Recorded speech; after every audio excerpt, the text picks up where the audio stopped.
Sejumlah pelanggaran pemilu yang terjadi mulai dilaporkan warga ke Badan Pengawas Pemilu atau Bawaslu Kabupaten SBD. Pantauan media ini pada Jumat, tanggal 16 Februari tahun 2024, terlihat warga berbondong-bondong mendatangi kantor Bawaslu Kabupaten SBD untuk menyampaikan laporannya. Salah satu rombongan tersebut adalah warga yang berasal dari Kecamatan Wewewa Timur dan Kecamatan Wewewa Tengah, hendak melaporkan pelanggaran pemilu yang terjadi pada salah satu TPS di daerah pemilihan SBD 2. Kami datang melaporkan pelanggaran pemilu yang terjadi di TPS 2, Desa Kadiwano, Kecamatan Wewewa Timur, yang videonya sudah viral di media sosial, ujar Gerson Taka yang juga salah seorang pengurus Partai Perindo. Menurut Gerson, kelompok penyelenggara pemungutan suara, KPPS, di TPS 2 Desa Kadiwano telah melakukan tindakan melanggar hukum dan mencederai demokrasi. Pasalnya, oleh anggota KPPS seluruh surat suara sisa dicoblos untuk memenangkan caleg tertentu. Bahkan, katanya lebih lanjut, pengawas TPS juga turut terlibat melakukan pencoblosan pada surat suara yang tersisa tersebut. Ia meminta pihak berwenang untuk menindak tegas pelanggaran pemilu ini sesuai ketentuan hukum yang berlaku. Di sejumlah video yang beredar terlihat ada oknum caleg mengintervensi KPPS, sehingga kami minta agar yang bersangkutan didiskualifikasi dari kontestasi pemilu ini, tandasnya. Gerson juga menegaskan agar penyelenggara pemilu yang terlibat diberi sanksi yang seberat-beratnya. Jika ini dibiarkan akan merembet ke situasi yang lain entah apa itu, tapi jelasnya ini jadi warning bagi penyelenggara pemilu, imbuhnya lagi. Setelah menyampaikan laporan secara resmi yang diwakilkan kepada dua anggota DPRD dari Dapil 2 yakni Surlena, PAN, dan Franciscus B. Dangga, Perindo, rombongan warga tersebut meninggalkan kantor Bawaslu.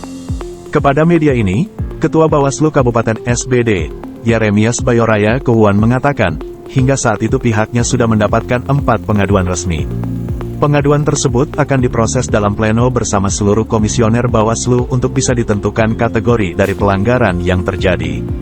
Setelah diteliti melalui pleno, kita bisa menentukan apakah masuk dalam ranah pelanggaran kode etik atau tindak pidana pemilu, kata Yeremias. Dia mengatakan, apapun alasannya, setiap pengaduan akan ditindaklanjuti oleh Bawaslu Kabupaten SBD. Pihaknya juga mengapresiasi partisipasi masyarakat yang terlibat aktif dalam pengawasan pemilu, bahkan sangat antusias melaporkan pelanggaran yang terjadi. Jika masyarakat tidak datang melapor kita tidak tahu pelanggaran pemilu yang terjadi, dan ini hal yang sangat luar biasa, pungkasnya.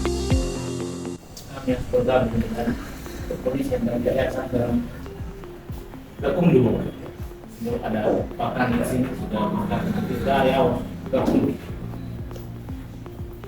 dan tentukan pada pleno misalnya PSU di TPS yang bersangkutan, kita akan rekomendasikan ke KPU untuk melakukan PSU.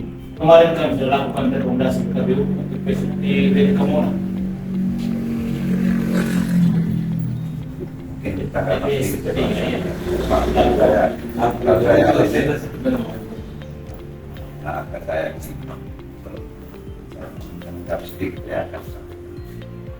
Saya diterima kata kami mendalami persoalan itu.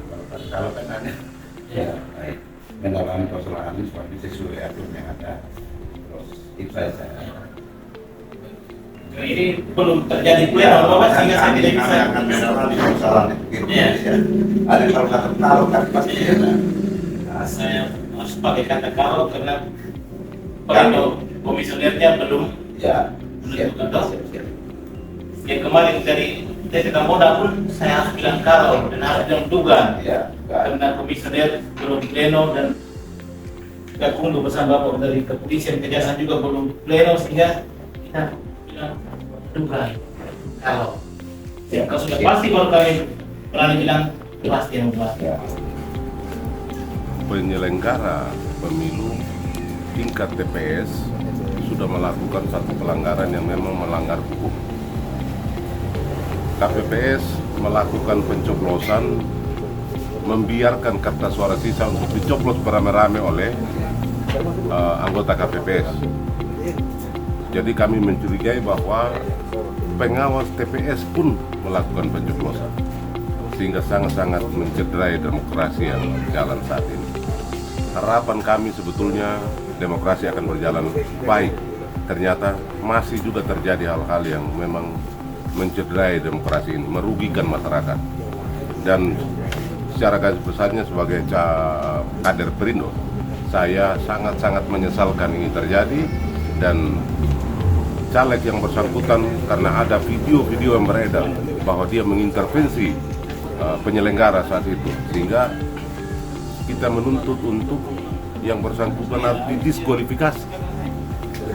Kalaupun nanti terjadi PSU, yang bersangkutan tidak usah lagi ikut menjadi konsultasi.